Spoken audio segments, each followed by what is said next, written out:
If you are interested in consolidating your remotes and using your Amazon Fire TV remote as a universal remote, please stay tuned.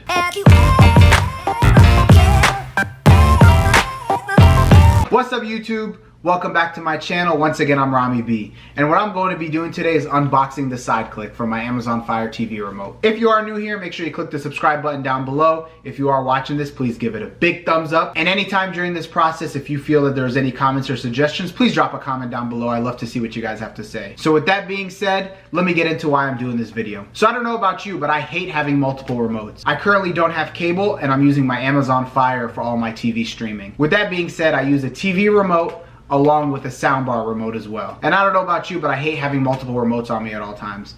My TV remote I strictly use to turn on and turn off the TV, and occasionally when I change the input setting to play video games. My soundbar remote is strictly for volume, and then obviously my Amazon Fire is to change, through different programming and things like that. So earlier I was looking for a way to consolidate them and I was looking at universal remotes. However, any basic universal remote would not work because the Amazon Fire uses Bluetooth and the TV and soundbar use IR. The only thing that would work is a Harmony remote, and it was like $80+ because you need to get the one that has the central hub that you place near your TV in order for all the devices to hook up, and I didn't think it was worth spending $80 for. But lucky for me, I was scrolling online today and I came across the SideClick for the Amazon Fire. What it is an extension that hooks up to the side of the Amazon Fire remote, and it connects to your TV, soundbar, amplifier, or any other device you're trying to hook up to. From what I was reading in the reviews, it works really great and it's very easy to set up, and a lot of people did talk about the same issue, having too many remotes and not wanting to spend a lot of money for an expensive universal remote.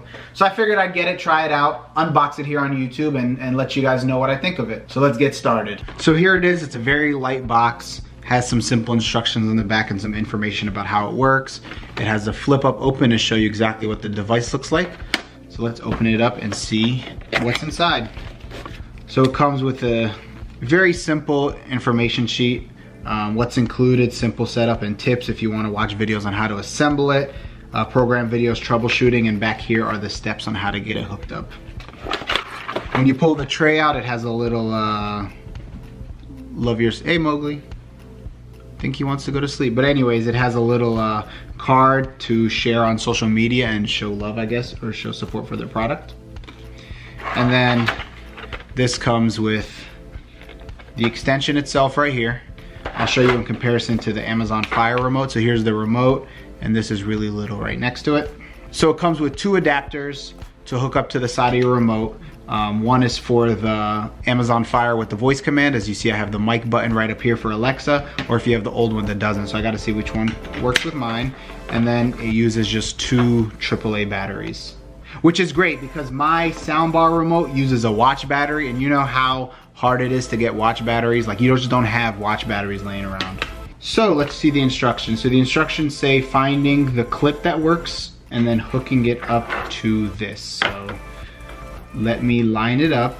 Actually, I should probably put the batteries in. I'll wait till I do that. So the one with the voice remote is the FB remote. This is the FB adapter, and the FB adapter, the letters are in here. So what you do is you line it up. It inserts. Now I got a cap for. So what it does is it has some ridges in there and it has some holes in here. So what you do is you line it up and then you slide it up and it clicks. You heard that? All right, so put the batteries in.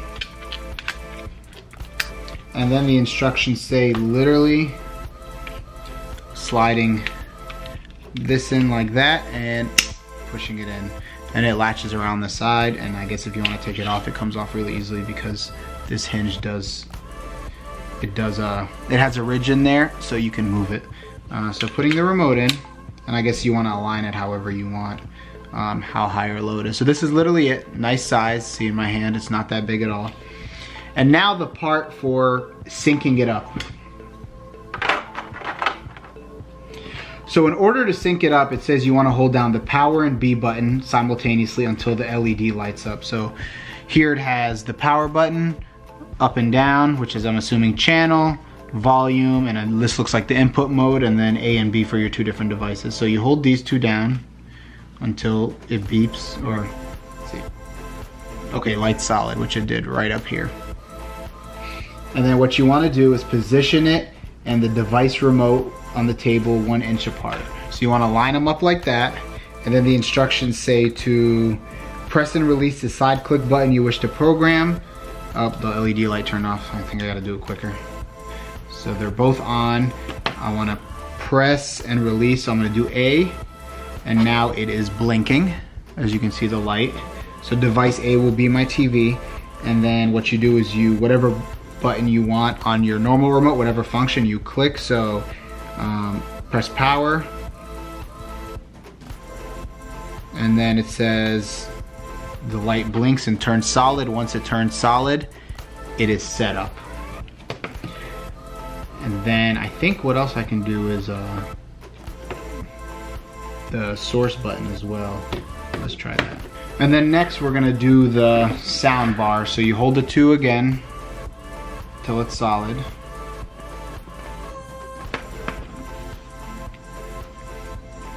And then I'm gonna do device B. So I click it, B is blinking, line it up, and then blinks 3 times, and then it's solid. And then what you do when you're done is you press power and B, hold them, and then the light turns off, and then it says your side click is now ready to use. So let me try it on the TV. Okay, turn on the sound bar.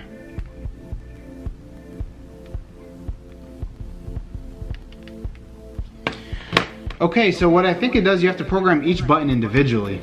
So what I did, B turns on and turns off my sound bar. A turns on and turns off my TV. It's not like modes. This power button is strictly just for this device, what it looks like. And then I have to set up each one of these individually as well. So these 2 are set up. Let me now set up the input functions.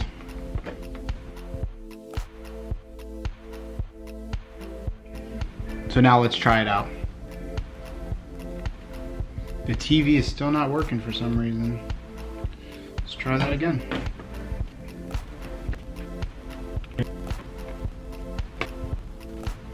So I got the B to work to turn on and turn off the sound bar. I got the volume, these 2 to work for volume. Alright, so I finally finished and figured out how to use this. So you have to set up each button individually to a certain function on the remote. So I set this power button to power the TV. This is the volume up on the sound bar, volume down on the sound bar. These 2 arrows, I made this one right on the TV remote. This one's down on the TV remote. This is the input function on the TV remote to change the TV settings from HDMI 1 to 2, etc. I made A the confirm button. So A is this button right here in the middle of the pad. That one right there. And then B is the power button for the sound bar. So it's gonna take some getting used to. So once again, that's TV power, volume up, volume down, right, left, input, enter, and then sound bar power. It's kind of confusing. I thought A and B, I mean, what would make more sense would be if A was like, you set A up for the whole TV and then B for the sound bar. So you can just click A and then use these, you know what I'm saying? But having to use them individually, I guess it's smart in a way because you don't have to keep switching different things, but it's confusing because it's gonna operate multiple things at the same time. And look, Mowgli's knocked out. Hey boy, you're on camera. You're on camera, man. So yeah, let me show you it functioning, and yeah, I think I'm going to like it so far. It's pretty easy. It's better than carrying, you know, 3 different remotes, of course. I just have this, it fits in my hand perfectly well. The buttons, you can still reach across while you're using it. I can use this and these, but let me show you its functionality on my TV.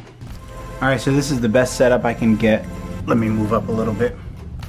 So, the lighting may not focus right on it, but if I click this power button up here, the TV comes on, and then B turns on the sound bar.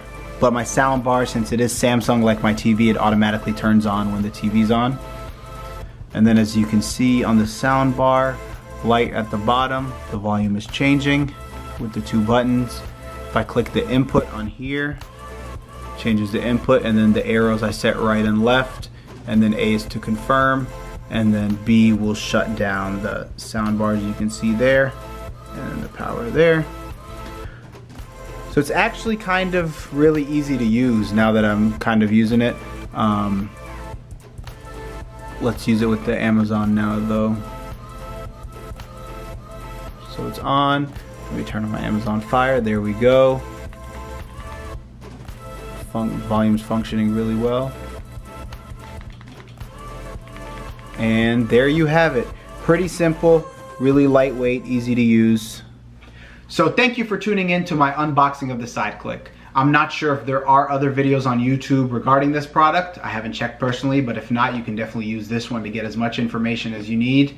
Hopefully this video was easy to understand and was helpful in some way, at least in how to set up this device and the basic functionality of it. If you happen to purchase this product and have any comments, reviews, or any questions, please leave them in the comments below, and I will try to get back to you with an answer. If I have one, I'll definitely get back to you ASAP, but if I don't, I'll try to figure it out and let you know. So with that being said, if you are new here, click the subscribe button down below. For everyone who's watching, please give this video a thumbs up. Let me know that you enjoy it, and I'll keep doing unboxing videos as I get new products. Thank you again, and I'm out.